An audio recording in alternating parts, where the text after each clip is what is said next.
সেজন্য আমানত কথার মধ্যেও হয়। মুমিনের সাথে যেমন আমি আমানতের হেফাজত করব, শত্রু যদি হয় তার সাথেও করব, কাফের যদি হয় তার সাথেও আমানতদারিতা রক্ষা করতে হবে। তাহলে এক নম্বর জানলাম আমানতদারিতা হয় সম্পদের মধ্যে, আমানত হয় কথার মধ্যে। 3 নম্বর আমানত হয় দায়িত্বের মধ্যে। প্রত্যেকটা ছোট বড় দায়িত্ব আমানত, রাষ্ট্রীয় দায়িত্ব হোক আর বেসরকারি দায়িত্ব হোক, সবগুলাও কিন্তু আমানত। কিন্তু রাষ্ট্রীয় দায়িত্বের আমানতটা একটু ব্যাপক বেশি।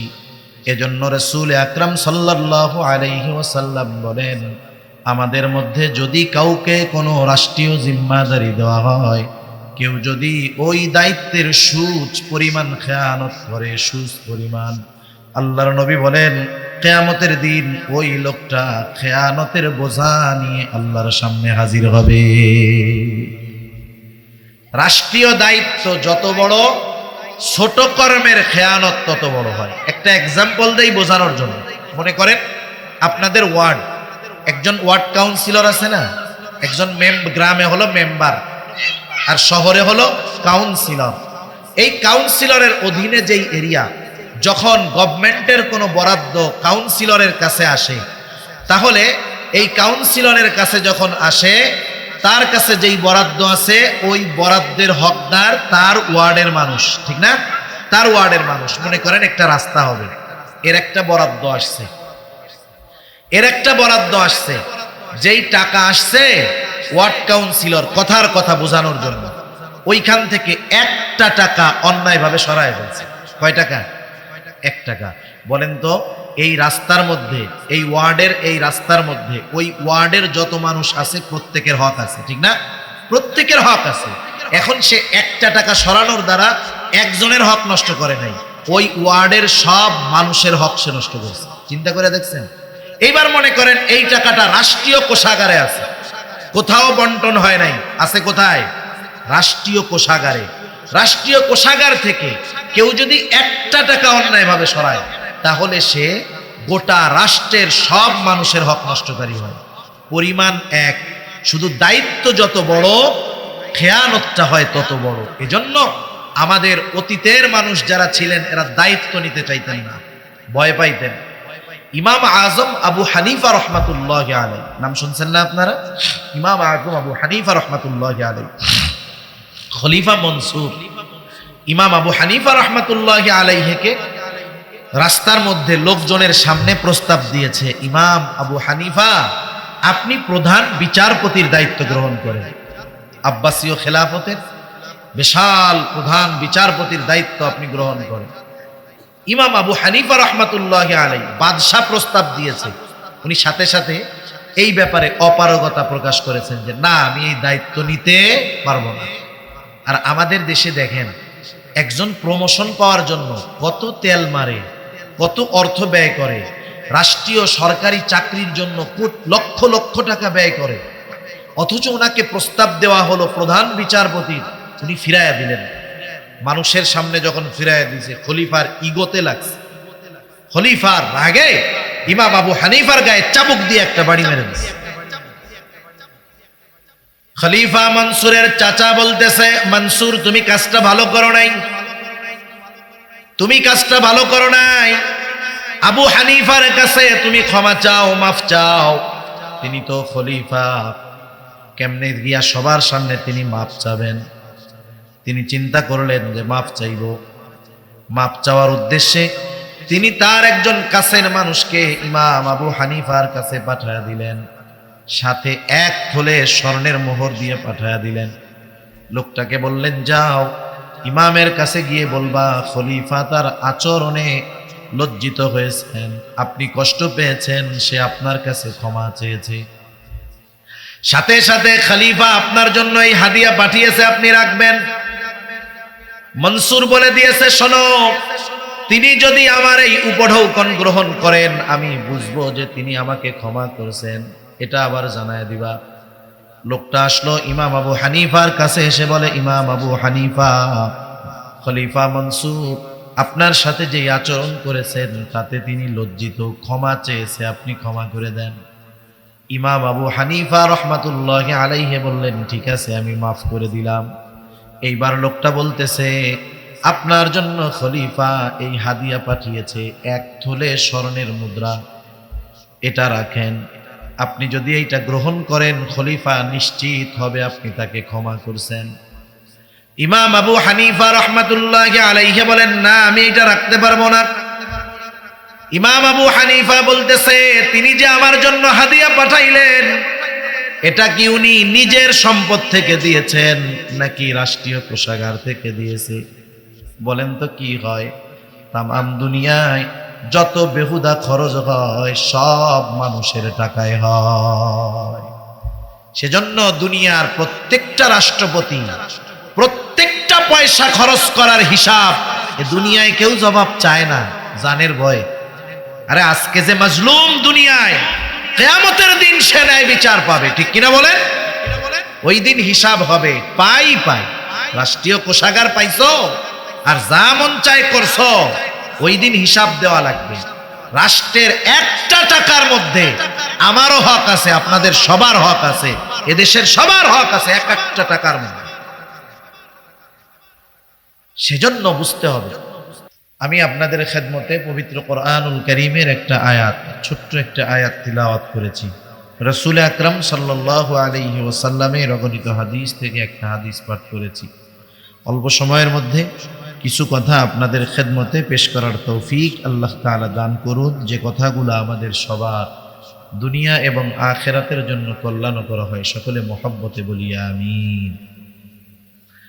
আমি যে আয়াতখানা আপনাদের খেদমতে তিলাওয়াত করেছি, উক্ত আয়াতে কারিমার মধ্যে আল্লাহ সুবহানাহু ওয়া তাআলা রাসূল আকরাম সাল্লাল্লাহু আলাইহি ওয়াসাল্লামকে উম্মতকে বারবার নসিহত, উপদেশ, ওয়াজ করার জন্য আল্লাহ তাআলা নির্দেশ দিয়েছেন। শুধু তাই না, আল্লাহ সুবহানাহু ওয়া তাআলাও তো ওয়াজ করেছেন। কোরআনুল কারীমের মধ্যে ৬,০০০-এর উপরে আয়াত, ৫০০ আয়াত বিধিবিধান সংক্রান্ত, বাকি প্রায় ৬,০০০ আয়াত আল্লাহ তাআলা বিভিন্ন প্রকারের ওয়াজ করেছেন। জান্নাতের ওয়াজ করেছেন, জাহান্নামের ওয়াজ করেছেন। আল্লাহ তাআলা যারা নেক বান্দা তাদের পরিণতি কি হবে, অতীতে এই রকম অনেক ভালো মানুষের ঘটনা আল্লাহ তাআলা বর্ণনা করেছেন। নবীদের ঘটনা আল্লাহ তাআলা আমাদেরকে ওয়াজ করে শুনাইছেন। শুধু তাই না, আল্লাহ সুবহানাহু ওয়া তাআলা বিভিন্ন প্রকার উপমা, উদাহরণ দিয়ে আল্লাহ তাআলা ওয়াজ করেছেন। সুবহানাল্লাহ। সেজন্য ওয়াজ আল্লাহ তাআলা করার সাথে সাথে আল্লাহ রাসূল আকরাম সাল্লাল্লাহু আলাইহি ওয়াসাল্লামকে আদেশ করেছেন, যাক্কির ফাইন্না যিকরা তানফাউল মুমিনিন। আপনি বারবার উপদেশ দেন, নসিহত করেন, ওয়াজ করেন। কেন ওয়াজ করবেন? কেন নসিহত করবেন? কেন আদেশ দিবেন, উপদেশ দিবেন? আল্লাহ তাআলা বলেন, ফাইন্না যিকরা তানফাউল মুমিনিন। কারণ ওয়াজ, নসিহত, উপদেশ এটা হলো মুমিনদের জন্য উপকারী। সুবহানাল্লাহ। মুমিনের জন্য উপকারী কেমনে বলেন তো? 1,00,000 টাকা দামের মোবাইল আছে না, 2 লক্ষ টাকা, 3 লক্ষ টাকা দামের মোবাইল আছে। দামি হোক যত মোবাইলটা, ওই মোবাইলের ব্যাটারিতে যদি চার্জ 0 থাকে, কোনো কাজ করা যাবে ওইটা দিয়া? কিছুই করা যাবে না। আবার দেখেন, যদি 1,000 টাকার একটা মোবাইলে যদি চার্জ থাকে, ওইটা দিয়া চার্জ থাকার কারণে 1,000 টাকার মোবাইল দিয়ে যা করা যাবে, চার্জ যদি না থাকে 3 লক্ষ টাকার মোবাইল দিয়েও তা করা যাবে। তাহলে ওয়াজ মাহফিলের মাধ্যমে মুমিনের ঈমানের চার্জ হয়। মুমিনের ঈমানে চার্জ হইলে কি হয়? মুমিনের আমলের আগ্রহ পয়দা হয়, নেক কাজ করার ইচ্ছা পয়দা হয়, গুনার থেকে বাঁচার আগ্রহ, ইচ্ছা পয়দা হয়, ঠিক কিনা বলে? সেজন্য ওয়াজ নসিহত গুলা অতি জরুরি দরকার, নিজেদের ঈমান তাজা রাখার জন্য, আমলের আগ্রহ পয়দা হওয়ার জন্য।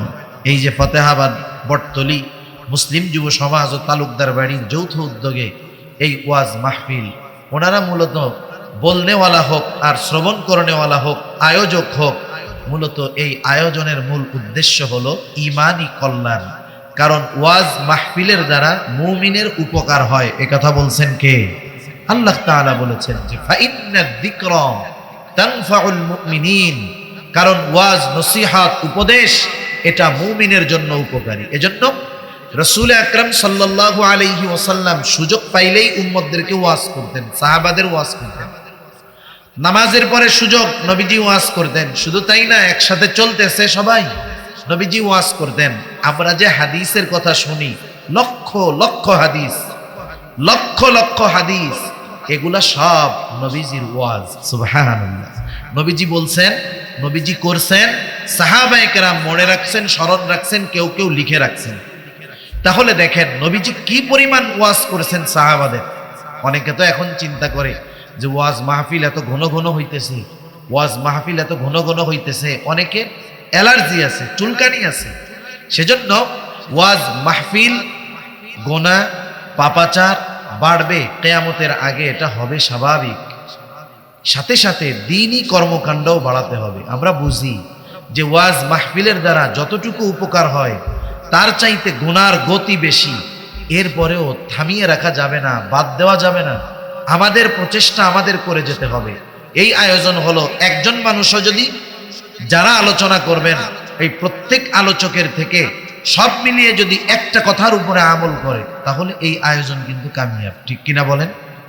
সেজন্য আমরা এই বিষয়ে চিন্তা করব, প্রত্যেকটা ভালো কাজের সর্বনিম্ন উপকারটা কি, এটাও আমরা খেয়াল করব ইনশাআল্লাহ। তা যাই হোক, নবীজি ওয়াজ করতেন সাহাবাদেরকে। প্রত্যেক নামাজের পরে নবীজির ওয়াজ ছিল। হাঁটতেছেন, সাহাবারা সাথে ওয়াজ করতেছেন। শুধু তাই না, নবীজির সাথে যদি একজনও থাকতো, একজন, কয়জন? একজন আছে নবীজির সাথে, নবীজি তাকেও ওয়াজ করছে। এইরকম একজনকে ওয়াজ করছে, এরকম হাদিসের পাতায় পাতায় নবীজির ওয়াজের অভাব নাই, অনেক ওয়াজ আছে। তা যাই হোক, আমি আপনাদের খেদমতে রাসূল আকরাম সাল্লাল্লাহু আলাইহি ওয়াসাল্লামের নসিহত মাখা একটা হাদিস পাঠ করেছি। এই হাদিসের মধ্যে আল্লাহ রাসূল সাল্লাল্লাহু আলাইহি ওয়াসাল্লাম আমাদেরকে চারটি বিষয়ে নসিহত করেছেন। কয়টি বিষয়? চারটি বিষয়ে নবীজি নসিহত করেছেন। এই চার বিষয়ের নসিহত যদি মানতে পারি, প্রথমত লাভ হলো দুনিয়ায়। প্রথম লাভ কোথায়? দুনিয়ায়। এরপরে পরকালেও লাভ। আমরা অনেকে এই কথা মনে করি, ভাবি যে কোরআন সুন্নাহর আদেশ নিষেধ যদি আমরা মেনে চলি, আল্লাহ এবং রাসূলের দিক নির্দেশনা আদেশ নিষেধ যদি মেনে চলি, তাহলে মনে হয় শুধু পরকালের লাভ, দুনিয়ার কোনো লাভ নাই। যারা এই চিন্তা করে, যারা এটা ভাবে, তাদের এই ধারণা সম্পূর্ণ রকম ভুল। যাই হোক, আমার তো একটা নির্ধারিত সময় আছে। আমার যদি সময় বিষয়টা আমি এইদিকে নির্ধারণ করতাম, আমি আপনাদেরকে একটা করে জানায়া দিতাম যে কোরআন সুন্নাহর আলোকে আমরা যদি শরীয়তের বিধিবিধান মানি, শুধু যে আখিরাতের লাভ তা নয়, আগে দুনিয়ার লাভ, সাথে সাথে আখিরাতেরও লাভ। এজন্য নবীজি সাল্লাল্লাহু আলাইহি ওয়াসাল্লাম আমাদেরকে যেই চারটি নসিহত করেছেন, প্রথমত মানলে দুনিয়ার লাভ। কিসের লাভ? দুনিয়ার লাভ। কেমন লাভ? আজকে তো সম্ভবত তারিখ হলো 25 তারিখ।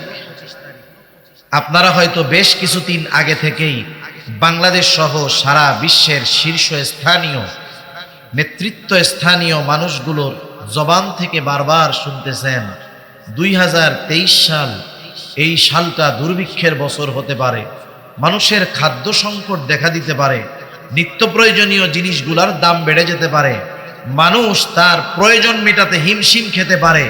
এই ধরনের দুর্ভিক্ষের কথা আপনারা কম বেশি শুনছেন কি শুনেন নাই? শুনছেন। দুর্ভিক্ষ এই শব্দটা বড় একটা শব্দ নয়, কিন্তু এই শব্দের বাস্তবতা বড় কঠিন। আমাদের দেশেও স্বাধীনতা পরবর্তীকালীন সময়ে দুর্ভিক্ষ লেগেছিল 1974 সালে। আপনাদের অঞ্চলে কি হয়েছে সেটা তো আর আমি শুনি নাই মুরব্বীদের মুখে। আমাদের অঞ্চলে মুরব্বীদের মুখে শুনেছি 5 পয়সার লবণের কেজি হয়ে গেছে 50 টাকা 60 টাকা। 5 পয়সা যেই লবণের কেজি ছিল 50 টাকা হয়ে গেছে। শুধু তাই না, মানুষজন খাবারের অভাবে এতটা কষ্ট ছিল, আমাদের এলাকায় রাস্তার দুই পাশে ফাঁকা জায়গায় এক ধরনের কচু গাছ হয়, এটাকে বুনো কচু বলে। ওই কচু খাইলে গালের মধ্যে চুলকায়, গলার মধ্যে ধরে, ওইটা গরু ছাগলও খায় না। ওই সময় মানুষ অভাবের তাড়নায় ওই কচুগুলো সিদ্ধ করে খাইছে লবণ ছাড়া, কারণ লবণ কিনতে পারে নাই। তো 50 টাকা কেজি লবণের তখন মানুষের বেতন হইতো 10 টাকা, 15 টাকা, 20 টাকা, লবণ ছাড়া সিদ্ধ করে খাইতো। আপনারা যারা অনলাইনে দেখেন, আমাদের আফ্রিকা মহাদেশের কিছু দেশ আছে, সুদান, সোমালিয়া, ওই সব জায়গার অনেক ছবি অনেক সময় আমাদের সামনে আসে। তারা দুর্ভিক্ষের কবলে পড়ে ক্ষুধার যন্ত্রণায়, ক্ষুধার তীব্রতায় কেমন জানি মনে হয় তাদের কঙ্কালের উপরে শুধু চামড়াটা দেওয়া আছে, প্রত্যেকটা হাড্ডি গোনা যায়, শরীরগুলা একেবারে চিকুন হয়ে গেছে, শুকায় গেছে। দুর্ভিক্ষের ফলাফলটা ওই রকম হয়। বলেন তো, এই বিষয়গুলা জানার পর কোনো মানুষ কি এই কামনা করবে যে আমি ওই দুর্ভিক্ষে পতিত হই? কেউ চাইবে? কেউ চাইবে না। আমরাও চাই না দুর্ভিক্ষে পড়ি।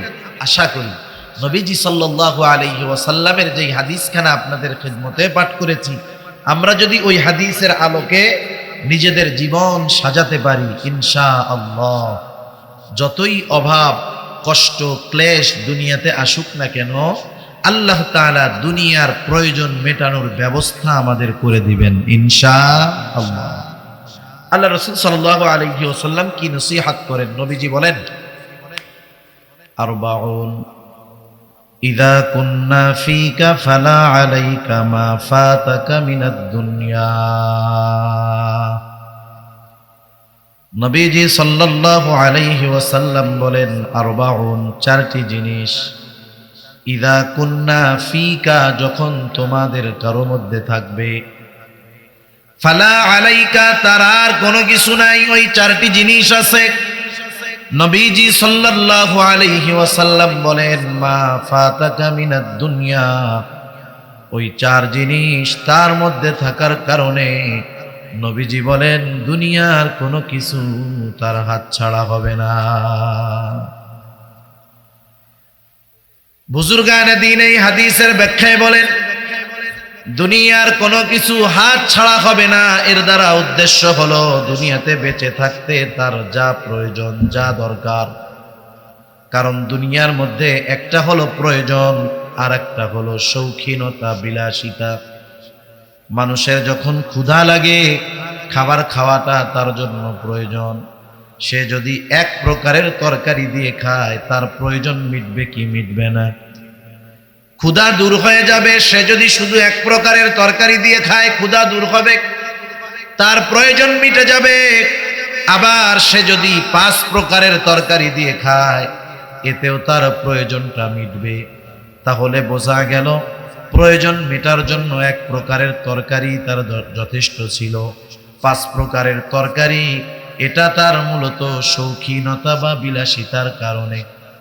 আবার দেখেন, একটা মানুষের গা ঢেকে রাখার দরকার, শীত থেকে বাঁচার দরকার। তার যদি একটা বা দুটো চাদর হয়, শীতের জামা হয়, শীত নিবারণের জন্য এটা যথেষ্ট, এটা হলো তার প্রয়োজন।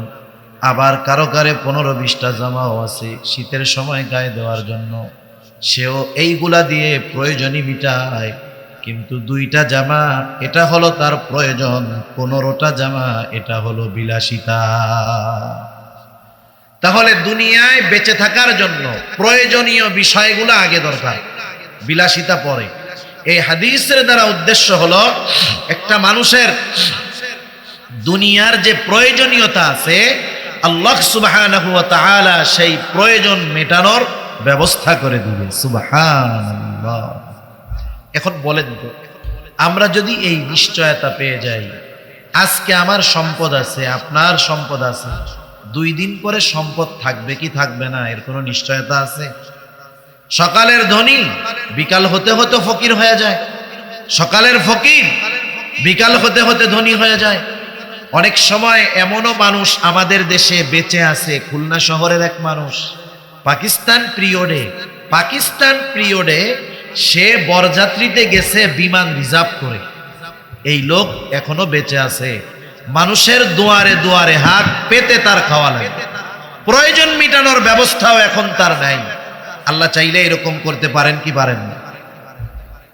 এখন বলেন, যদি আমাদের কেউ এই ব্যাপারে নিশ্চয়তা পেয়ে যায় যে দুনিয়ায় যা প্রয়োজন ব্যবস্থা আল্লাহ তাআলা করবে, তাহলে তার দুনিয়ার বিষয়ে আর কোনো টেনশন পেরেশান আছে নাকি?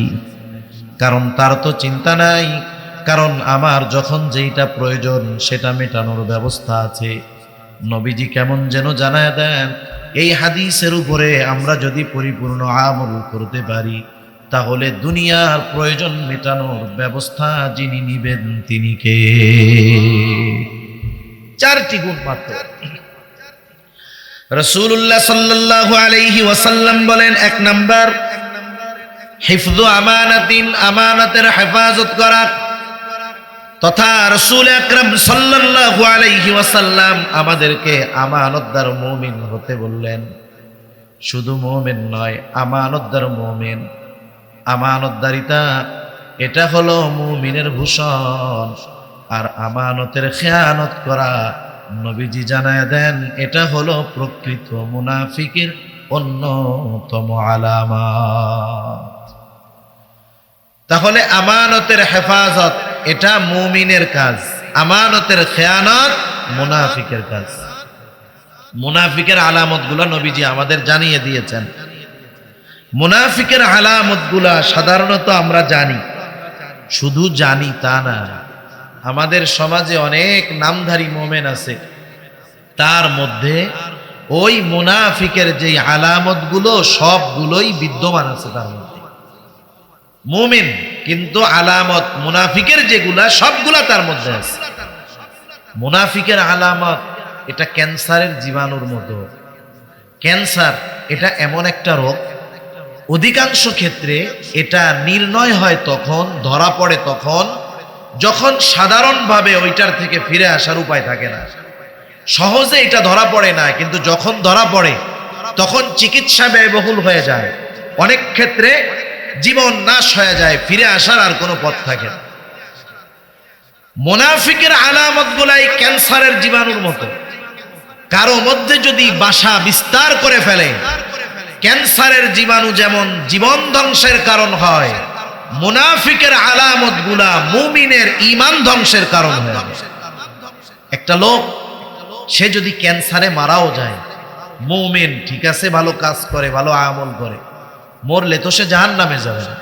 ভালো মানুষ নেক আমল করে, আশা করা যায় জান্নাতে যাবে। কিন্তু যদি নেফাকির উপরে মৃত্যুবরণ করে, ঈমানহীন অবস্থায় মৃত্যুবরণ করে, সারা দুনিয়ার সারা জিন্দেগির ভালো কোনো কাজ তাকে পরকালে জাহান্নাম থেকে বাঁচাতে পারবে না। এজন্য মুনাফিকের আলামতগুলো ভয়ঙ্কর, এগুলা মানুষের ঈমান নাশের কারণ হয়ে যায়।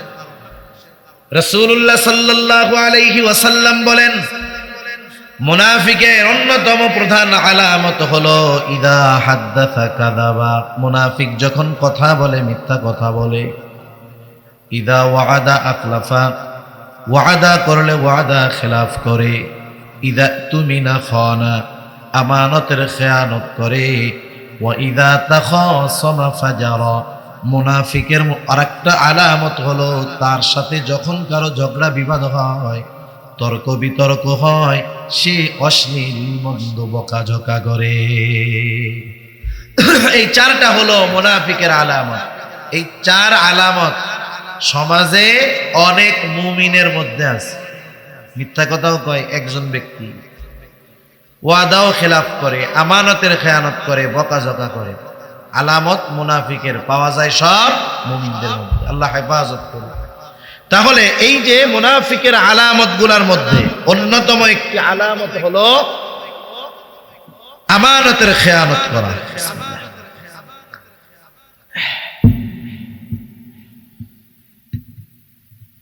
আমানতের খেয়ানত বিপরীতে আমানতের হেফাজত।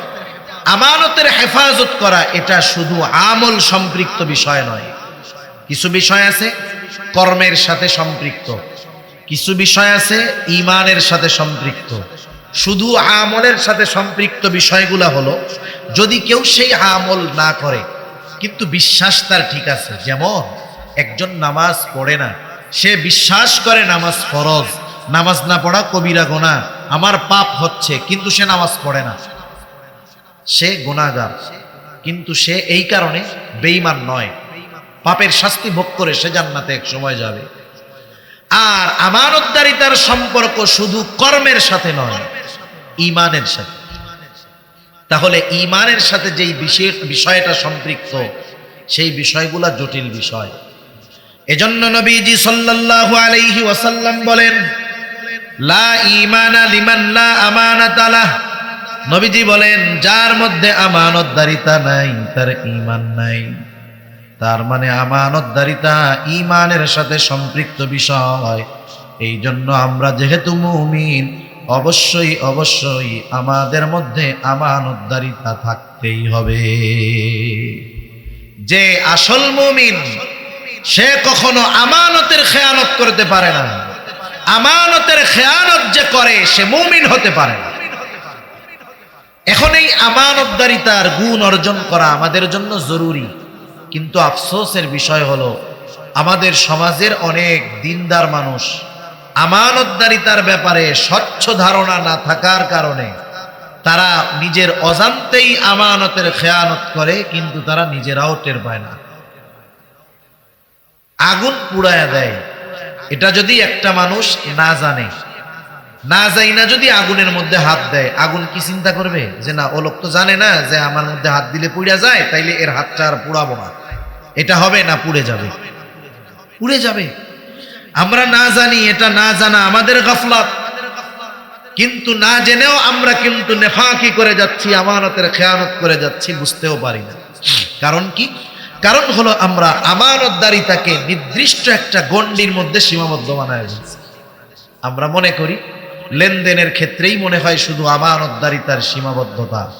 আমার কাছে কেউ কোনো সম্পদ গচ্ছিত রেখেছে, আমি যথাসময়ে ওই সম্পদ তার মালিককে ফিরিয়ে দিলাম, আমি মনে করি আমি বড় আমানতদার। মানুষও ভাবে হুজুর আমানতদার। এটুকুর মধ্যেই আমরা আমানতদারিতাকে সীমাবদ্ধ করে ফেলেছি। এরপরেও আফসোস, সমাজে সব মানুষ লেনদেনের ক্ষেত্রে তথা সম্পদের ক্ষেত্রে আমানতদারিতার পূর্ণ পরিচয় বহন করতে পারে না। আমাদের সমাজে অনেক মানুষ আছে যে তার কাছে অপরের সম্পদ আছে, সে ভোগ করতেছে, কিন্তু এই সম্পদ প্রকৃত মালিককে সে ফিরিয়ে দেয় না। আছে না নাই? সমাজে কত ভাই আছে তার বোনের সম্পদগুলা জোর করে সে খাইতেছে। বাবার সম্পদের মধ্যে হক তো শুধু আল্লাহ তাআলা ছেলেকে দেন নাই, মেয়েকেও দিয়েছে, অথচ দেখা যায় সে চিন্তা করে যে আমার বোনদেরকে কত বিবাহ দিয়েছে আমার বাবা, কত খরচ করে, বাবা মারা গেছে, এখন এ সম্পদ আর ওদের কি দিব, দিব না, সব আমি একা খাই। এ কাজ করা যাবে নাকি? যাবে না। বাবার রেখে যাওয়া সম্পদ ভাইয়ের কাছে আছে, বোনের মালিকানা, এটা তার কাছে আমানতের মতো। সেজন্য সে যদি এই সম্পদ ফেরত না দেয়, কিয়ামতের দিন 1 নম্বরে বান্দার হক নষ্টকারী হবে, 2 নম্বরে আমানতের খেয়ানত করবে। এজন্য আমার আপনার কাছে যদি কারো সম্পদ থাকে, তার যদি নাও জানা থাকে, আমার জানা আছে যে আমার কাছে অমুকের সম্পদ আছে, আল্লাহ তাআলার নির্দেশ আমার উপরে যে তুমি এই সম্পদ তার প্রকৃত হকদারের কাছে ফিরিয়ে দাও।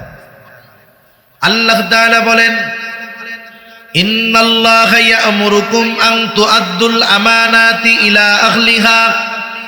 আল্লাহ তাআলা বলেন, তোমরা আমানত তার প্রকৃত হকদার তথা প্রকৃত মালিকের কাছে ফিরিয়ে দাও।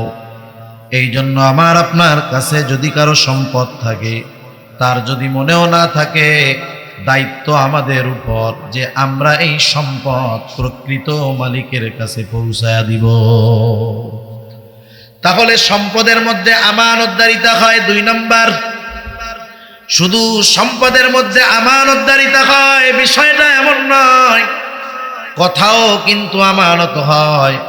রাসূল আকরাম সাল্লাল্লাহু আলাইহি ওয়াসাল্লাম বলেন, ইযা হাদ্দাসার রাজুলু সুম্মা ইলতাফাতা ফাহিয়া আমানাতুন। নবীজি বলেন, যখন কোনো মানুষ কথা বলে আর এদিকে সেদিকে তাকায়, ফাহিয়া আমানাতুন, ওই কথাটাও আমানত হয়ে যায়। যখন কোনো মানুষ আমার আপনার কাছে কথা বলতে আসে, কথা বলার আগে ডানে বামে সে তাকায় দেখে যে তাকে কেউ দেখে কিনা, তার কথা কেউ শুনে কিনা।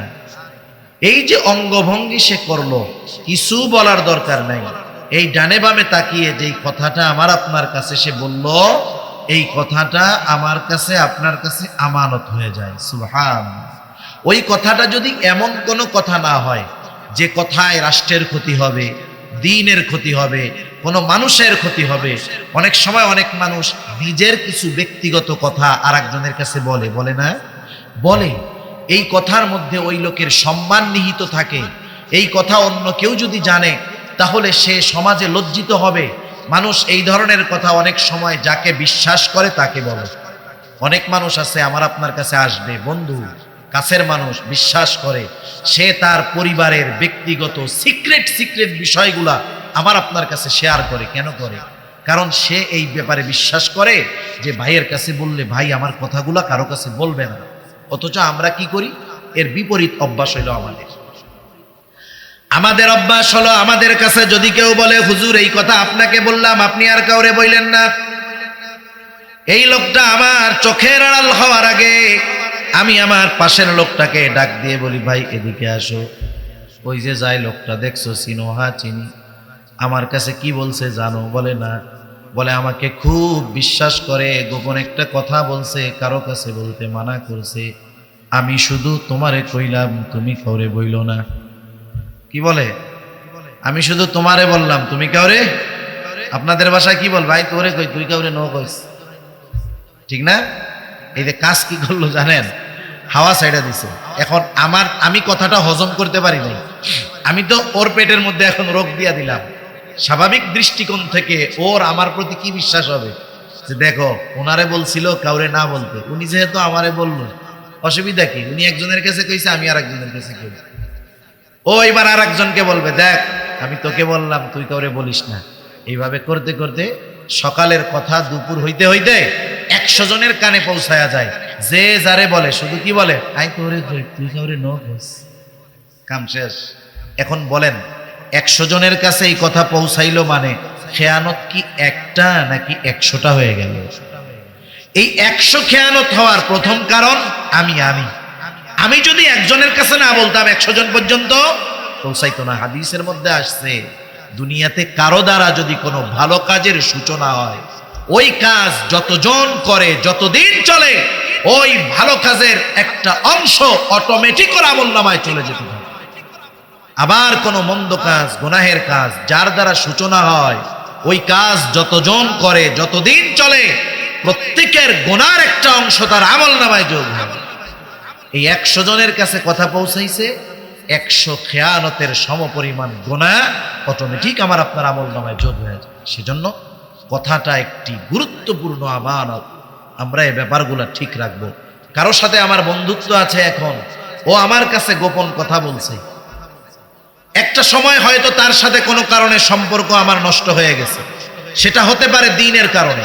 দ্বীনের কারণেও কিন্তু সম্পর্ক নষ্ট হয়, হয় কি হয় না? হয়। আপনাদের চট্টগ্রামেও এরকম অনেক উপমা আছে, আমার জানা আছে, যে দ্বীনের কারণে, দুনিয়ার কারণে নয়, আত্মীয়র সাথে আত্মীয়তার সম্পর্ক নাই। হতে পারে দ্বীনের কারণে বন্ধুর সাথে আগের মতো সম্পর্ক নাই। খবরদার, এইটা করা যাবে না যে সে তো এখন আমার সাথে সম্পর্ক ভালো নাই, তার গোপন কথাগুলো আমি আরেকজনকে বলে তাকে লজ্জিত করি। এ কাজটা কখনো করা যাবে না। শত্রুর আমানতের সংরক্ষণ করতে হবে, সেটা তার কথা হোক, সেটা তার সম্পদ হোক। আমার আপনার নবী রাহমাতুল লিল আলামিন শত্রুর আমানতের হেফাজত কেমনে করছে আপনাদের অজানা নাই। হিজরতের রাতে কাফেররা চারদিক দিয়ে ঘর ঘিরে রাখছে। দেয়াল তো আর বিল্ডিং ইটের ছিল না, বেড়া। শত্রুরা চারদিকে অস্ত্র দিয়ে ঘিরে রাখছে। নবীজি হিজরতে রওনা দিবেন, নিজের ঘরে হযরত আলী রাদিয়াল্লাহু তাআলা আনহুকে রেখে গেছেন। কারণ কি? নবীজি যখন চলে যাবেন তখন কাফেরদের কিছু আমানত নবীজির কাছে ছিল। নবীজি চাইলেন যে তাদের আমানতগুলা যথাযথভাবে মালিকের কাছে পৌঁছায়া দেওয়ার ব্যবস্থা করার দরকার। হযরত আলী রাদিয়াল্লাহু তাআলা আনহুকে দায়িত্ব দিলেন, বুঝায়া দিলেন, বললেন যে প্রত্যেকটা সম্পদ যথাযথভাবে এর হকদার মালিকের কাছে পৌঁছাবা, এরপরে তুমি মদিনার উদ্দেশ্যে রওনা দিবে। আমার আপনার নবী শত্রুর আমানতদারিতা, শত্রুর আমানত, শত্রুর ক্ষেত্রে শত্রুর সাথে কেমন আমানতদারের পরিচয় দিয়েছেন।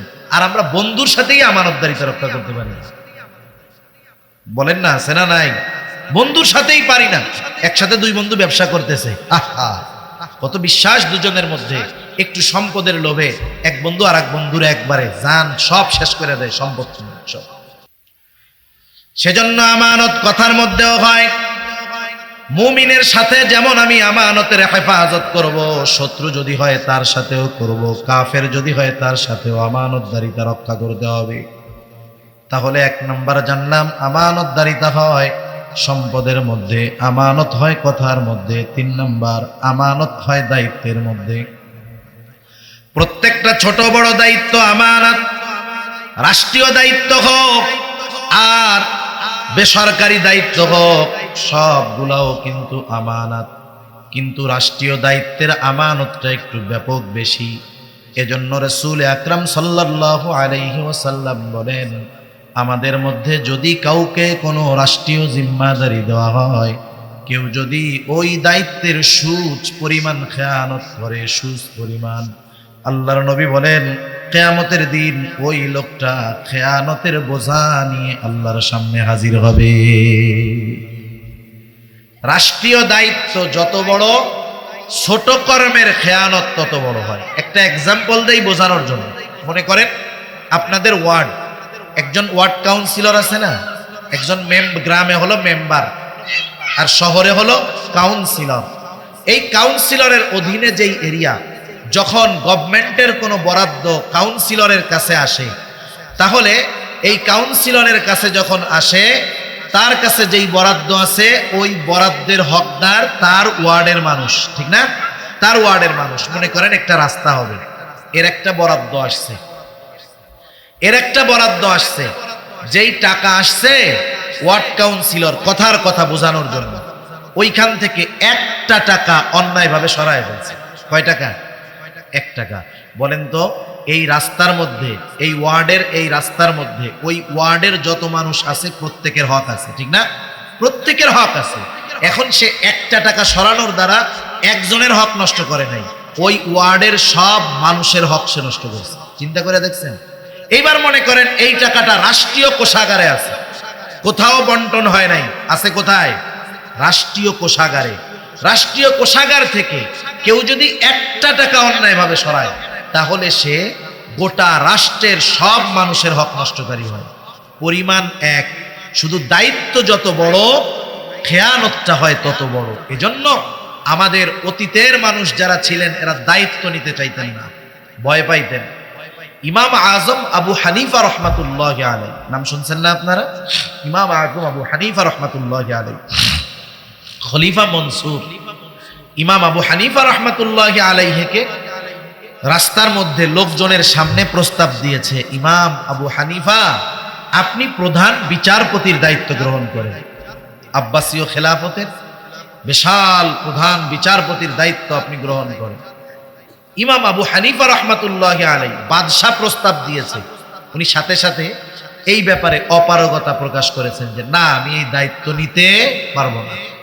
আর আমাদের দেশে দেখেন একজন প্রমোশন পাওয়ার জন্য কত তেল মারে, কত অর্থ ব্যয় করে, রাষ্ট্রীয় সরকারি চাকরির জন্য লক্ষ লক্ষ টাকা ব্যয় করে, অথচ ওনাকে প্রস্তাব দেওয়া হলো প্রধান বিচারপতির, উনি ফিরাইয়া দিলেন। মানুষের সামনে যখন ফিরাইয়া দিয়েছে, খলিফার ইগোতে লাগছে, খলিফার রাগে ইমাম আবু হানিফার গায়ে চাবুক দিয়ে একটা বাড়ি মেরে দিয়েছে। খলিফা মনসুরের চাচা বলতেছে, মনসুর তুমি কাজটা ভালো করো নাই, তুমি কাজটা ভালো করো নাই, আবু হানিফার কাছে তুমি ক্ষমা চাও, মাফ চাও। তিনি তো খলিফা, কেমনে গিয়া সবার সামনে তিনি মাফ চাবেন? তিনি চিন্তা করলেন যে মাফ চাইব। মাফ চাওয়ার উদ্দেশ্যে তিনি তার একজন কাছের মানুষকে ইমাম আবু হানিফার কাছে পাঠায়া দিলেন, সাথে 1 থলে স্বর্ণের মোহর দিয়ে পাঠায়া দিলেন। লোকটাকে বললেন, যাও ইমামের কাছে গিয়ে বলবা খলিফা তার আচরণে লজ্জিত হয়েছেন, আপনি কষ্ট পেয়েছেন, সে আপনার কাছে ক্ষমা চেয়েছে। সাথে সাথে খলিফা আপনার জন্য এই হাদিয়া পাঠিয়েছে, আপনি রাখবেন।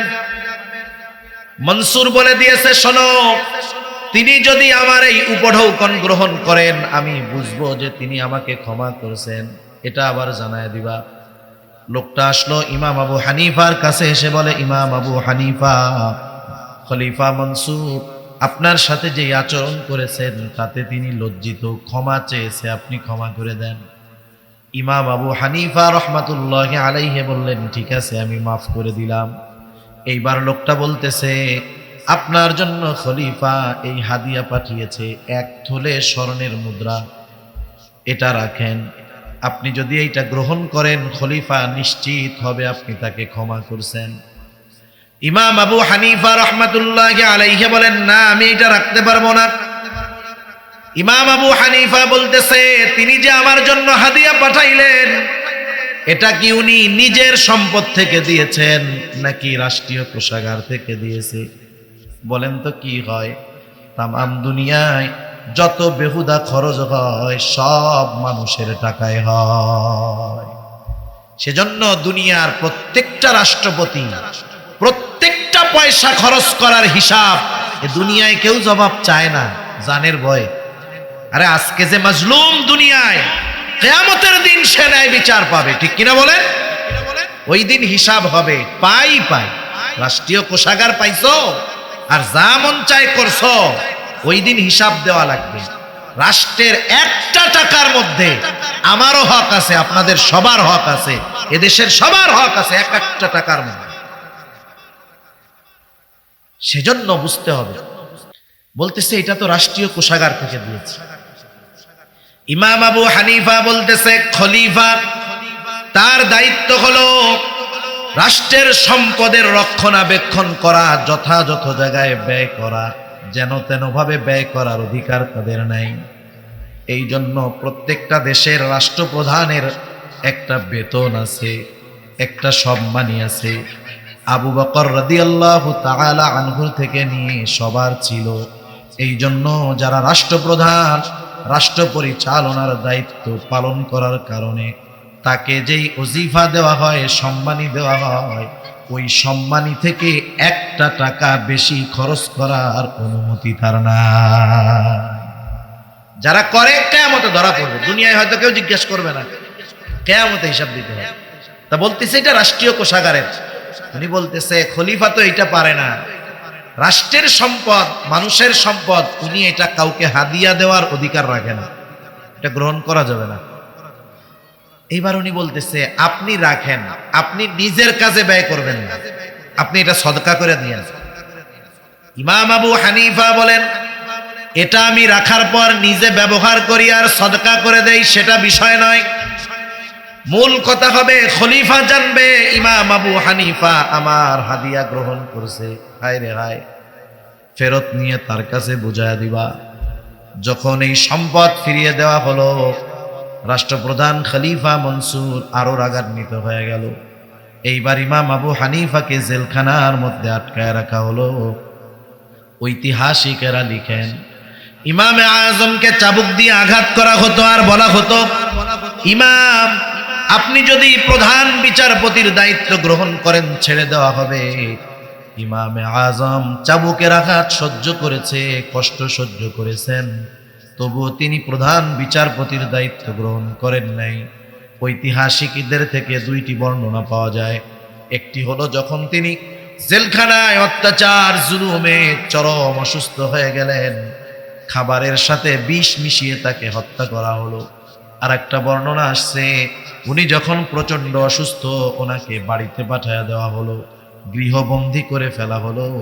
ওই অবস্থায় ইমামে আজম দুনিয়া থেকে চলে গেলেন, তবু তিনি প্রধান বিচারপতির দায়িত্ব গ্রহণ করেন না। আপনারা যারা ওনার সম্পর্কে ন্যূনতম হলেও জানেন, ওনার জামানায় প্রধান বিচারপতির দায়িত্ব গ্রহণ করার যোগ্যতা যদি ওই সময় তামাম দুনিয়ায় একজনের থাকতো, সেই লোকটা হয়তো ইমাম আবু হানিফা রাহমাতুল্লাহ আলাইহি। উনি তাইলে দায়িত্ব গ্রহণ করেন নাই কেন? ওনাকে জিজ্ঞাসা করা হয়েছে, কেন দায়িত্ব নিলেন না? এত জুলুম অত্যাচার সহ্য করার কি দরকার ছিল? দায়িত্ব নিলেই তো সব শেষ, আপনি তো অযোগ্য নন। উনি বললেন, দায়িত্ব তো নিতাম ঠিক আছে, কিন্তু আমি যখন বিচারপতির আসনে বসতাম, আমার কাছে হয়তো কোনো মাজলুম এসে খলিফার বিরুদ্ধে বিচার চাইতো। আমি যখন ওই দায়িত্ব নিয়েছি, আমি যদি মাজলুমকে ন্যায় বিচার না দিতে পারতাম, কিয়ামতের দিন খেয়ানতকারী হতাম। শুধুমাত্র এই ভয়ে আমি দায়িত্ব গ্রহণ করি নাই। সুবহানাল্লাহ। আর এখন দায়িত্ব নেওয়ার জন্য প্রতিযোগিতা করে, ঘুষ দিয়া জনসেবা করতে চায়। যে ঘুষ দিয়ে জনসেবা করতে চায় সে জনগণের কি সেবা করবে ওর প্রথম কাজেই বোঝা যায়। ঠিক কিনা বলেন? এই হলো আমাদের অবস্থা। সেজন্য দায়িত্ব আমানত, সরকারি দায়িত্ব হোক বেসরকারি দায়িত্ব হোক, এজন্য আমরা যে যেই দায়িত্ব পেয়েছি সেই দায়িত্বের বিপরীতে আমি যতটুকু প্রাপ্য গ্রহণ করব। খবরদার, দায়িত্ব পালন করতে গিয়ে সরকারি চাকরিজীবী যদি হই বেসরকারিও যদি হই, দায়িত্ব যেটা পালন করতে গিয়ে আলাদা চা পয়সা মানে চা পানের টাকা কামানোর চিন্তা করব না। বিশেষ করে যারা গভর্নমেন্ট জব করেন এরা যে কোন চা খায় আর কোন পান খায়, 1000 টাকার কমে এদের চা পান হয় না। বুঝেন নাই? এদের পরিভাষা আছে, মিষ্টি খাওয়ার টাকা, চা পানের টাকা। একটা চা আর পান যত ভালো হোক খাইতে নিলে 50 টাকা লাগবে, ভালো মোটামুটি হাই কোয়ালিটির হোটেল থেকে পান চা খাইলে, কিন্তু ওদের 1000 টাকার কমে হয় না। যত ভালো মিষ্টি হোক কেজি কত 700, 800, 1000 টাকা, 5-10 হাজার টাকার কমে ওদের মিষ্টি খাওয়া হয় না। এই যে পরিভাষাকে নষ্ট করে এই মানুষগুলা আলাদা ইনকাম করতেছে, নিঃসন্দেহে এই লোকগুলা কিয়ামতের ময়দানে 1 নম্বরে বান্দার হক নষ্টকারী হবে, 2 নম্বরে খেয়ানতকারী হবে। আল্লাহ হেফাজত করুক। 3 নম্বর, 4 নম্বর আমানত হয় সময়ের মধ্যে। সময়টা আমানত। আমি যেই অফিসে চাকরি করি তার সাথে যদি আমার চুক্তি হয় ডিউটি সকাল 8টা থেকে বিকাল 4টা, এই 8 ঘন্টা সময় আমার কাছে আমানত। জরুরি প্রয়োজন, নামাজ, এগুলা ব্যতীত আমি কোনো সময় নিজের থেকে ব্যয় করতে পারবো না কর্তৃপক্ষের অনুমতি ব্যতীত। এই জন্য অনেক জায়গায় অনেক রকমের অভিযোগ আমাদের আসে। মাঝে মধ্যে আপনারা দেখে থাকবেন যে আসে যে অমক গার্মেন্টস ফ্যাক্টরিতে নামাজ পড়তে চাইছে, নামাজ পড়তে দেয় না। তা আমার এরকম পরিচিত আছে তো অফিসার, কি ব্যাপার এরকম করে কেন? বলে হুজুর আমরা মুসলমানের সন্তান, নামাজ না পড়লে কি হবে? নামাজ যারা পড়তে চায় সুযোগ দেয়। এরা কি করে জানেন? কি করে বলে, এরা নামাজের নাম দিয়ে বের হইল, আসরের নামাজের সময় বের হইল। নামাজ পড়তে কতক্ষণ লাগে হুজুর? আসরের নামাজ 4 রাকাত, যদি প্রস্রাব পায়খানা করতে হয় 15 মিনিট ধরলাম, 5 মিনিট নামাজ, 10 মিনিট ওযু ইস্তেনজা জরুরি, 15 মিনিট ধরলাম। ও বের হইছে আসরের নামাজ পড়তে, 1 ঘন্টা পরে আসছে। কইছিলি নামাজে গেছিলাম, 1 ঘন্টা লাগছে নামাজ পড়তে। ও বাহিরে বের হইয়া চা খায়, বিড়ি খায়, আড্ডা মারে, এরপরে আইসা ঢুকে। এই জন্য আমরা বিপদে পড়ে যাই।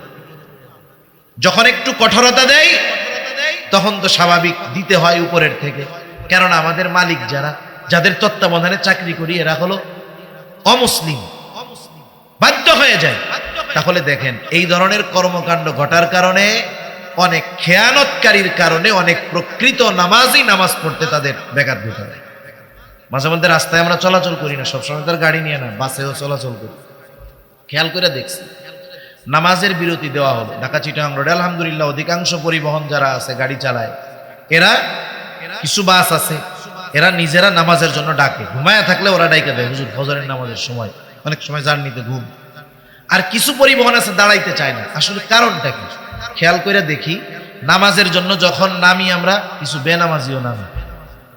আমরা তো নামাজি যারা চিন্তা করি দ্রুততার সাথে নামাজ পড়ে গাড়িতে উঠবো, নাহলে মানুষ দাঁড়ি নামাজ পড়ার কারণে বেশি কথা না বলে। উঠা দেখি সব নামাজি উঠে গেছে, আরো 2-3 জন নাই। কি করতেছে? ওই ফাঁকায় যায় বিড়ি টানতেছে। তাহলে দেখেন বিরতি হইছে নামাজের জন্য, তাই না? এই বিড়ি খোরদের জন্য হইল দেরি, এরপরে হয়তো অনেকে বলে আরে ভাই নামাজের বিরতি দিলে দেরি হয়ে যায়। তাহলে চিন্তা করে দেখেন, মূল নামাজি তার নামাজের ব্যাঘাত ঘটে ওই ধরনের বেনামাজি আর চিটিংবাজদের জন্য। ঠিক কিনা বলে? সেজন্য যে কথার থেকে গেলাম, সময়টা কি আমানত। শরীয়তের বিধিবিধান আমাদের কাছে আমানত। আল্লাহ তাআলা বলেন, ইন্না আরাদনাল আমানাতা আলাস সামাওয়াতি ওয়াল আরদি ওয়াল জিবাল ফাআবাইনা আন ইয়াহমিলনাহা ওয়া আশফাকনা মিনহা ওয়া হামালাহাল ইনসান। আল্লাহ তাআলা বলেন, আমি এই আমানত আসমানের কাছে, জমিনের কাছে, পর্বতের কাছে পেশ করলাম। তারা ভীত সন্ত্রস্ত হয়ে গেল, এই আমানত গ্রহণ করলো না, বহন করলো না। ওয়া হামালাহাল ইনসান, মানুষ এই আমানত বহন করলো। মুফাসসিরিনে কেরাম বলেন কি সেই আমানত? কোন মুফাসসির বলেন সেই আমানত হলো কোরআন, কোন মুফাসসির বলেন সেই আমানত হলো শরীয়তের বিধিবিধান। একই কথা, শরীয়তের যত বিধিবিধান আদেশ নিষেধ আছে সব আমাদের কাছে আল্লাহ তাআলার পক্ষ থেকে আমানত। নামাজ পড়তে হবে, আদেশটা কার? এই আদেশটা আমানত। কেউ যদি না পড়ে, এক নম্বরে কি করলো? আমানতের খেয়ানত করলো। 2 নম্বর, নামাজ না পড়লে একটা পাপ আছে না, গুনাহ আছে না, এই গুনাহটাও তার হইল। বেনামাজির গুনাহ, খেয়ানতের গুনাহ। ওই গুনার অন্য কাজের ক্ষেত্রে ওইরকম, যেটা নিষেধ, সুদ খায়ও না, নিষেধ আল্লাহ তাআলার, নিষেধটা আমানত। এখন কেউ যদি সুদ খায়, 1 নম্বরে আমানতের খেয়ানত করে, 2 নম্বর সুদ খাওয়ার যেই গুনাহ, যেই পাপ আছে, এটা তার আমল নামায় যোগ হয়ে যায়। এজন্য একজন বেনামাজি, সে শুধু বেনামাজি নয়, সে আমানতের খেয়ানতকারী। একজন পাপী, সুদখোর, ঘুষখোর, সে শুধু সুদখোর, ঘুষখোর নয়, বরং সে সাথে সাথে আমানতের খেয়ানতকারী। যাই হোক, আমানত নিয়ে আর আমরা লম্বা আলোচনা করব না। তাহলে রাসূল আকরাম সাল্লাল্লাহু আলাইহি ওয়াসাল্লাম জানিয়ে দিলেন, 4 গুণ যদি তোমার মধ্যে থাকে, আর কোনো কিছু যদি নাও থাকে, কোনো অসুবিধা নাই। 1 নাম্বার, আমানতের হেফাজত করা।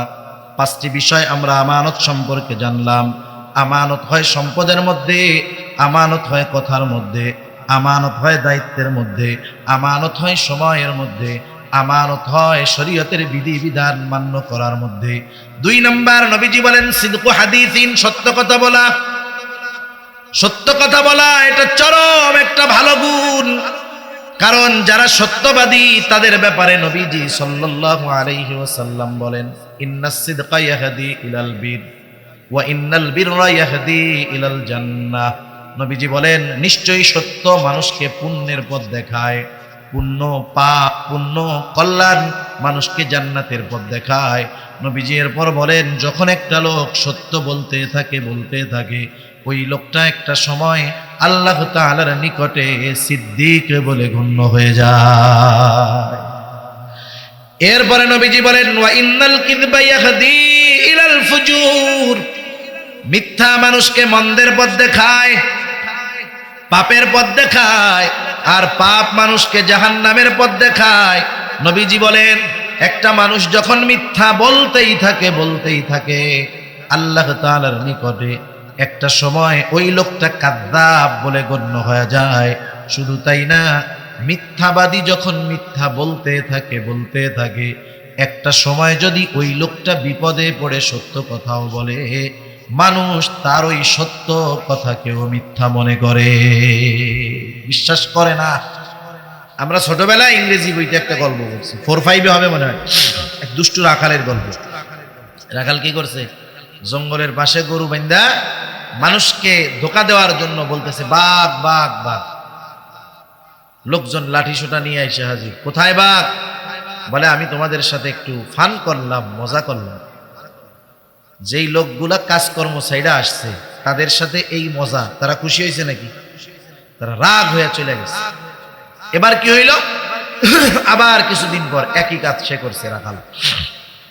এবার কিন্তু সব লোক আসে নাই, কারণ কিছু লোক প্রথমবারেই বুঝছে ওটা একটা ফাতরা ছেলে। কিছু লোক তো ভালো আছে, চিন্তা করছে যাই সত্য হইতে পারে। অল্প কয়েকজন এবার এসে দেখে কি, কই বাঘ? বলে, আমি আপনাদের সাথে একটু মজা করলাম। লোকগুলা রাগ হয়ে বিরক্ত হয়ে ফিরে গেছে। 3য় দিন সত্যই বাঘ এসে তার গরুর উপরে আক্রমণ করলো। এইবার গলা ফাটায় চিৎকার করতেছে, বাঘ বাঘ বাঘ। আগে 2 দিন মিথ্যা কথা বলছে, আজকে কি সত্য বলে না মিথ্যা বলে? আজকে ঠিক সত্য বলতেছে।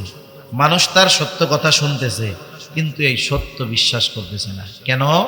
কারণ সে আগে মানুষের কাছে মিথ্যাবাদী হিসাবে প্রসিদ্ধ হয়ে গেছে। এজন্য সমাজের অনেক মানুষ আছে মিথ্যা বলতে বলতে মিথ্যাবাদী হিসাবে প্রসিদ্ধ, বিপদে পড়া সত্য কথা বললেও মানুষ বিশ্বাস করে না। সাথে সাথে এই বিষয়টাও খেয়াল রাখতে হবে, ছোটদের সাথেও মিথ্যা কথা বলা যাবে না, ছোট মানুষদের সাথে মিথ্যা কথা বলা যাবে না। অনেক সময় আমরা ছোট বাচ্চাদেরকে ঘর থেকে বের হচ্ছে, টাইনা ধরছে, কি বলে আমিও যাবো। আমরা কি বলি, তোমার জন্য মজা আনবো, খেলনা আনবো। এ বলে ঠিক আছে আনবা, ছাইড়া দিল। আমি আপনি চলে গেলাম, এই যে তাকে মিথ্যা কথা বলে চলে আসলাম, তার জন্য মজাও নিলাম না, খেলনাও নিলাম না, আমি এই ছোট বাচ্চার সাথেও মিথ্যা কথা বললাম। ওই বাচ্চা যদি বুঝতে শিখে, এক দুই দিন পর, 3-4 দিন পর এক সময় বাপ বলবে যে আমার যাইতে দাও, তোমার জন্য মজা আনবো, খেলনা আনবো, ও কি বলবে? মিথ্যা কথা বলো, তুমি তো আনো না, মিথ্যা কথা বলো। এই যে দেখেন, এটা বলল কেন? মানুষ একটা কথা জবানে বলার আগে আগে তার জেহেনে আসতে হয়, বুঝেন নাই? আমরা যেটা বলি এটা আগে আমাদের কাছে আসে, এটা খুব দ্রুততার সাথে হয়। একটা শব্দ দেখলাম, এই যে পড়তেছি ফতে আবাদ, আমি প্রথমেই মুখ দিয়ে বলতে পারিনি, কথাটা আমি চোখে দেখছি, আমার চোখ থেকে ব্রেন এই শব্দগুলাকে ক্যাচ করছে, এরপরে আমি জবানে বলছি। তার মানে ওই বাচ্চা তার ব্রেন ক্যাচ করছে যে আমার বাপ মিথ্যা কথা কয়, আগে কিছু আনে নাই। এতে ক্ষতি কি হয়? ছোট বাচ্চারা যদি বাচ্চা থাকতেই কারো প্রতি তার এই বিশ্বাস জন্ম নেয় যে উনি আমার সাথে মিথ্যা কথা বলে, উনি ভালো না, উনি পচা, বড় হওয়ার পরেও এই যে ছোটবেলার বিশ্বাসের প্রভাব তার উপরে থাইকা যায়। সেজন্য ছোটদের সাথে মিথ্যা কথা বলা যাবে না। রাসূলুল্লাহ সাল্লাল্লাহু আলাইহি ওয়াসাল্লামের কাছে একজন মহিলা আসছে, মহিলার সাথে ছোট একটা বাচ্চা। নবীজি সাল্লাল্লাহু আলাইহি ওয়াসাল্লামের কাছে আসলো, বাচ্চাটা হাত থেকে ছুটে দূরে চলে গেল। মহিলা বারবার ডাকতেছে, বাচ্চাকে আসে না। এইবার মহিলা হাতের মুষ্টি পাকায়া বাচ্চাকে বুঝাইলো যে এদিকে আসো, মজা দিব। এইবার বাচ্চা কাছে আসলো, মহিলা হাতটা খুলে ওই বাচ্চার হাতের মধ্যে একটা খেজুর দিয়ে দিলেন। রহমাতুল লিল আলামিন নবী এই দৃশ্যটা খেয়াল করতেছিলেন।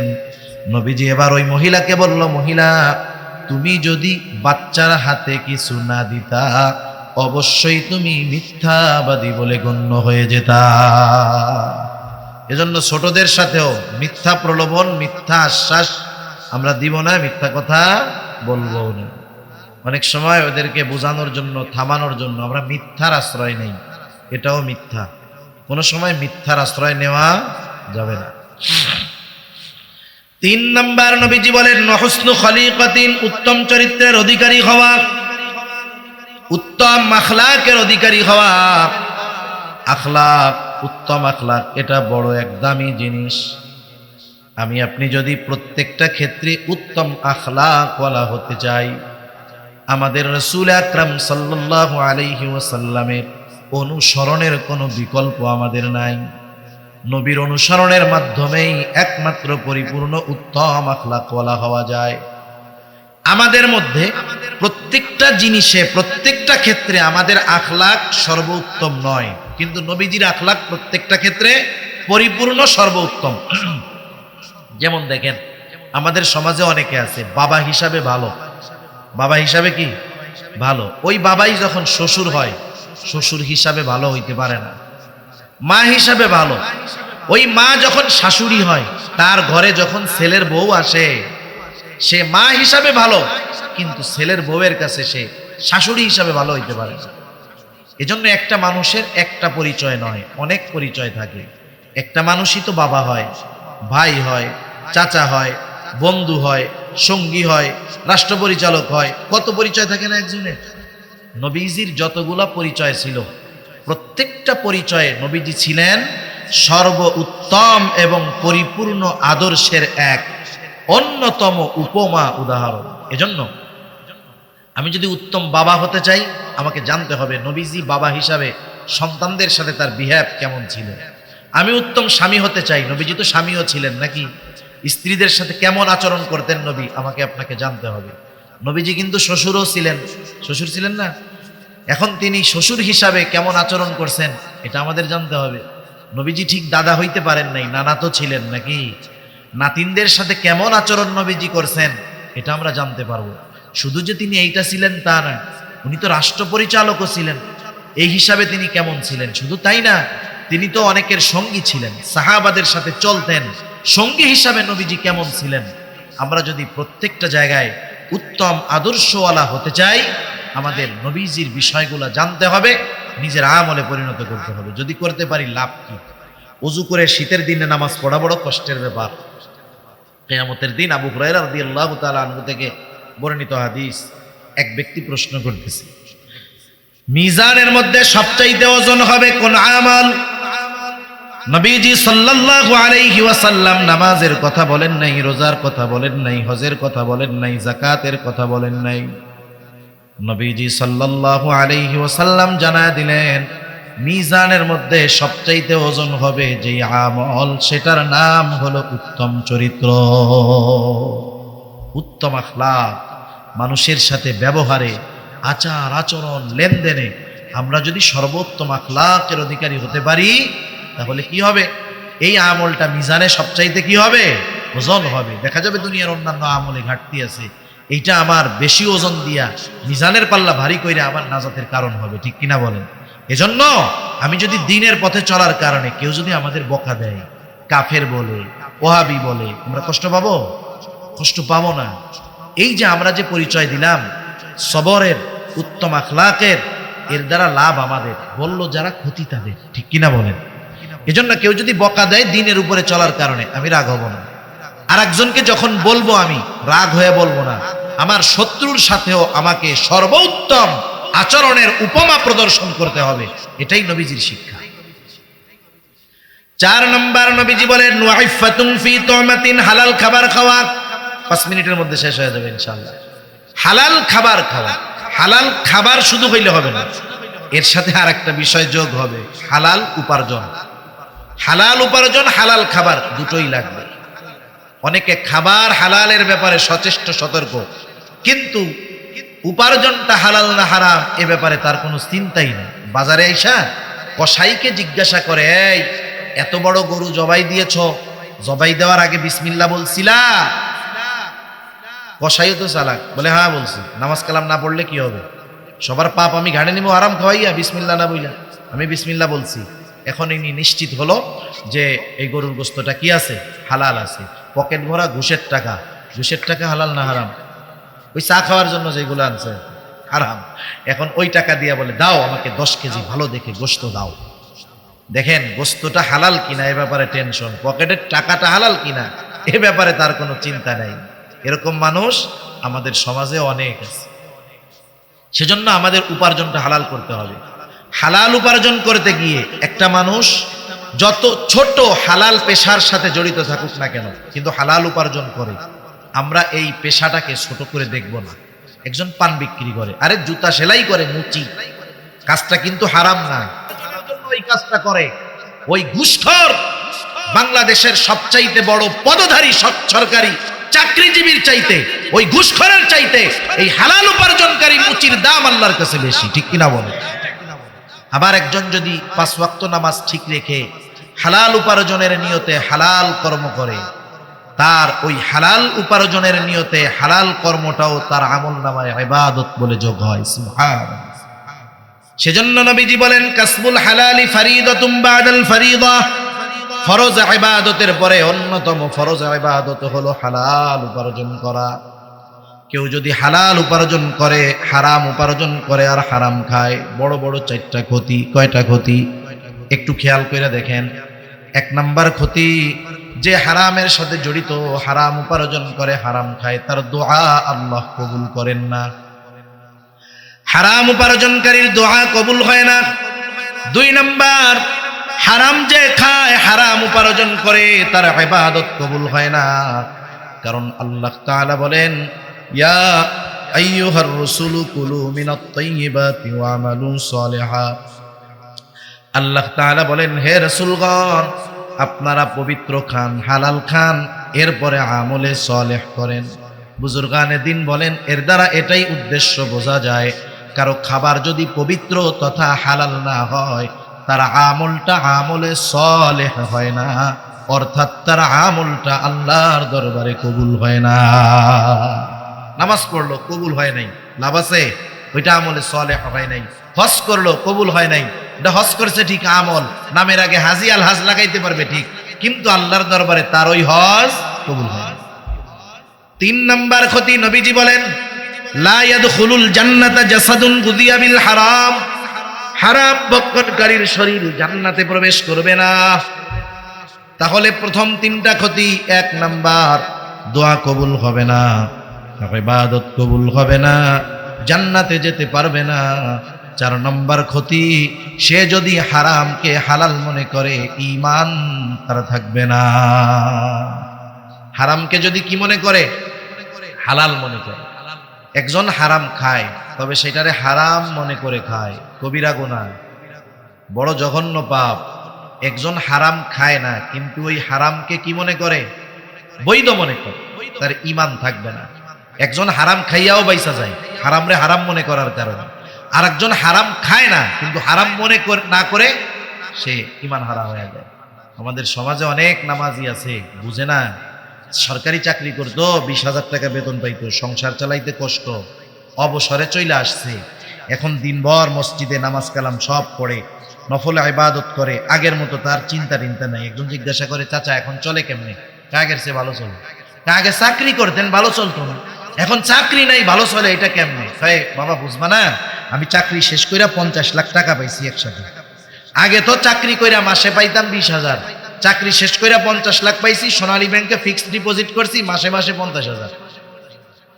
আলহামদুলিল্লাহ, খুব ভালো চলতেছে। এই যে 50,000 পাইতেছে, 50 লাখ টাকা ব্যাংকে ফিক্সড ডিপোজিট করে রেখে, এ টাকাটা হালাল না হারাম? খাইতেছে হারাম, কি কয়? আলহামদুলিল্লাহ, খুব ভালো চলতেছে। বুঝা শুনা যদি বইলা থাকে, ঈমান কি শেষ। অনেক নামাজি এগুলাকে বৈধ মনে করে, তাদের কথার দ্বারা বোঝা যায়। তারা যখন বলা হয় যেগুলো হারাম, আইসা কি বলে, হুজুর এগুলা কি আমরা খাই? আমাদের ফ্যাসিলিটি দিয়েছে বিধায় আমরা খাই। এ দোষ আমাদের না, এ দোষ ব্যাংকের, এ দোষ গভর্নমেন্টের। গভর্নমেন্ট কি জোর করে হারাম খাওয়ায় আমাদের? বলে যে তুমি খাও না, না, আমরাই তো লোভে পড়ে হারাম খাই। সেজন্য দোষ দিয়ে লাভ নাই, আমাদেরকে হারাম থেকে বাঁচতে হবে। কমপক্ষে আমাদের উপার্জনটাকে হালাল করব, প্রয়োজনে লবণ দিয়ে ভাত খাবো, একটা আইটেমের তরকারি দিয়ে খাবো, পান্তা ভাত খাবো, শুটকি ভর্তা দিয়ে খাবো, তবুও ওয়াদা হতে হবে হারাম উপার্জন করব না, হারাম খাবার খাবো না। ইনশাআল্লাহ আল্লাহ তাআলা বরকত দিবে। সেজন্য নবীজি জানায়া দিলেন, 4 গুণ অর্জন করো, আমানতদার হও, সত্যবাদী হও, উত্তম আখলাকওয়ালা হও, হালাল উপার্জনকারী, হালাল খাবার খাও। কি হবে? নবীজি বলেন 4 গুণ আছে, মা ফাতাকা মিনাদ দুনিয়া, আর কোনো কিছু নাই, চিন্তা করো না, দুনিয়ার প্রয়োজন যেটা সেটা তোমার হাতছাড়া হবে না। প্রয়োজন মেটানোর ব্যবস্থা যিনি করবেন তিনি কে? আল্লাহ সুবহানাহু ওয়া তাআলা আমাদের সবাইকে যথাযথভাবে এই 4 গুণে গুণান্বিত হওয়ার তৌফিক আল্লাহ দান করুন।